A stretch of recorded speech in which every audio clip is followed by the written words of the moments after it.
अगर हम बेसिकली बात करें तो दो मेजर टाइप्स होती हैं। एक होती है आपका नेचुरल यान और एक होता है आपका सिंथेटिक यान। सिंथेटिक यान को आर्टिफिशियल या मैनमेड भी कहा जाता है, वो यान जिसमें इंसान ने खुद उसको क्रिएट किया है, ठीक है। और एक होता है आपका नेचुरल यान। इसकी बेस्ट एग्जांपल जो होती है वो कॉटन होता है, सिल्क होता है, लिनन होता है। ये नेचुरल होते हैं, जो नेचुरल सोर्स से हमें मिलते हैं, मतलब किसी वॉर्म से मिलते हैं या किसी प्लांट से मिलते हैं, हमें वो नेचुरल होते हैं, ठीक है।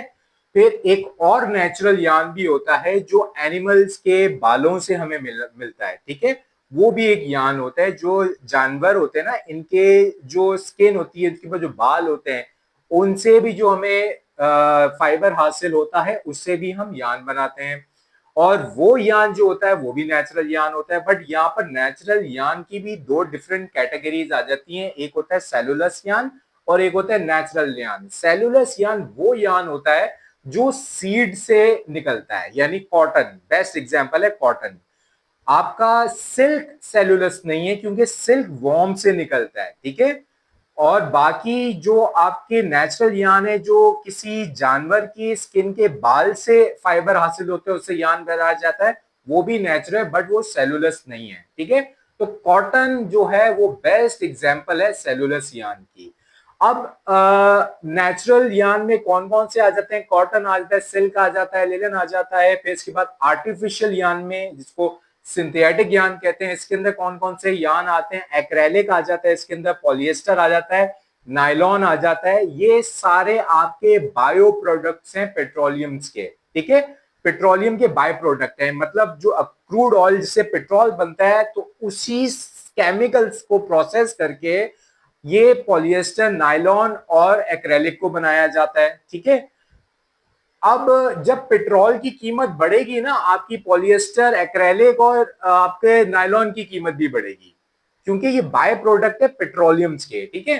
फिर उसके बाद आते हैं स्पेशलाइज कोई यान आप बना रहे हो। स्पेशलाइज यान का मतलब हो गया, या स्पेसिफिक यान का क्या मतलब हो गया? वो यान जो किसी मेटल से बनते हैं या तो किसी रबड़ वाली इलास्टिसिटी से बनते हैं। एक्रेलिक बेस्ट एग्जांपल है इसकी, ठीक है। वो भी मेटल से बने, रबड़ से बना हुआ है, तो उसको एक्रेलिक कहा जाता है, ठीक है। सॉरी, उसको लैक्रा कहा जाता है। जो स्ट्रेचेबल यान होता है, जो आपकी जीन्स में भी यूज होता है, टी शर्ट्स में भी होता है, गारमेंट्स में होता है, कंफर्ट फिट के अंदर होता है। वो जो फैब्रिक जो स्ट्रेच हो रहा होता है ना, वो स्ट्रेच क्यों हो रहा होता है? उसके अंदर एक फाइबर यूज हुआ हुआ होता है, उस फाइबर को कहा जाता है एक्रेलिक, ठीक है, जो स्ट्रेचेबल यान होता है। ये स्पेसिफाइड यान कहलाते हैं, जो किसी मेटल से बने हुए होते हैं। फिर उसके बाद आपके, जिस तरह से मैंने आपको बताया कि कई जानवरों के बालों से बनते हैं। फिर उसके अंदर एक और होता है रियोन।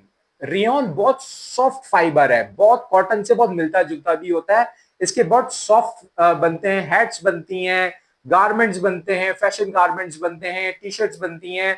मतलब लाइट वेट बहुत ज्यादा होता है और सॉफ्ट होता है ये, ठीक है। तो रेयन का क्या होता है? रेयन जो है वो बेसिकली ये भी सेलुलस यान है, बट इसके अंदर कुछ प्रोसेस किया जाता है ताकि इसको यान बनाने के काबिल, इसको, इस फाइबर को किया जाए। तो ये सेमी नेचुरल कहला सकते हैं, सेमी सिंथेटिक कहला जा सकता है। फिर आता है रेमी। रेमी जो होता है ये भी बालों से बनता है। कई दफा इंसान के बाल भी इसके अंदर यूज होते हैं।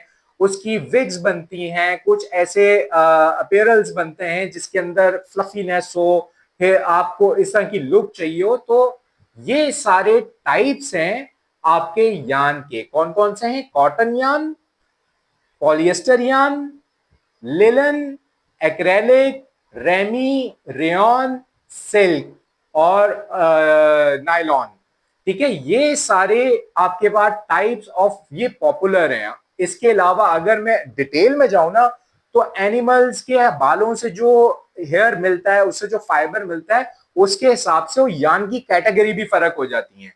तो आपके बहुत सारे ऐसे प्लांट्स होते हैं, आपके ट्रीज होते हैं, जिनकी शाखों से भी फाइबर मिलता है, उससे भी बनाया जाता है, ठीक है।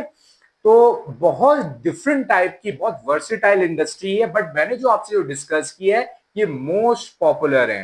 फिर एक यान यूज होता है ब्लेंडेड यान, जिसमें आप ब्लेंड ब्लेंड का मतलब होता है मिक्स कर देना। आप कॉटन और पॉलिएस्टर को मिक्स करके बनाओगे तो वो सीपी, या आप पॉलिएस्टर कॉटन करोगे तो वो पीसी बनेगा।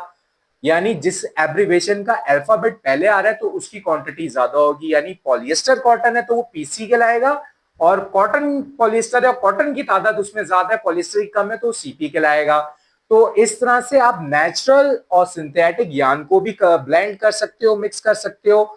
सिंथेटिक को आप स्पेसिफाइड, यानी कोई मेटल से बना हुआ मेटेलिक कोई फाइबर है उससे आपने यान बनाया है, यानी लेकरा, उससे अगर आपने कोई चीज बनाया है, या सेमी सिंथेटिक या सिंथेटिक।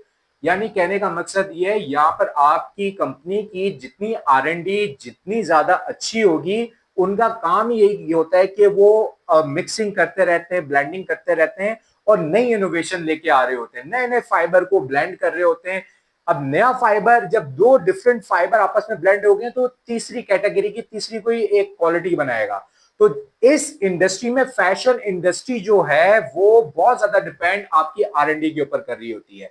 जितनी आप इनोवेशन लाएंगे, जितना आपका दिमाग इसके अंदर चलता है ब्लेंडिंग के अंदर, आप जितनी इनोवेशन लेके आ जाओगे, जितनी फिनिशिंग करोगे, जितना आप फैब्रिक को, अब आप ये चीजें नोट करें ना, आप यूएसए, यूके, आप पेरिस, पाकिस्तान, इंडिया, इन सबों के फैब्रिक की क्वालिटी फर्क होती है, क्योंकि इनकी आर&डी फर्क है, इनकी एनवायरमेंट फर्क है जहां कल्टीवेट करते हैं, इनकी टेक्नोलॉजीज फर्क है। तो ये फर्क फर्क यान को एक्सपेरिमेंट करते रहते हैं और फैब्रिक बनाते रहते हैं।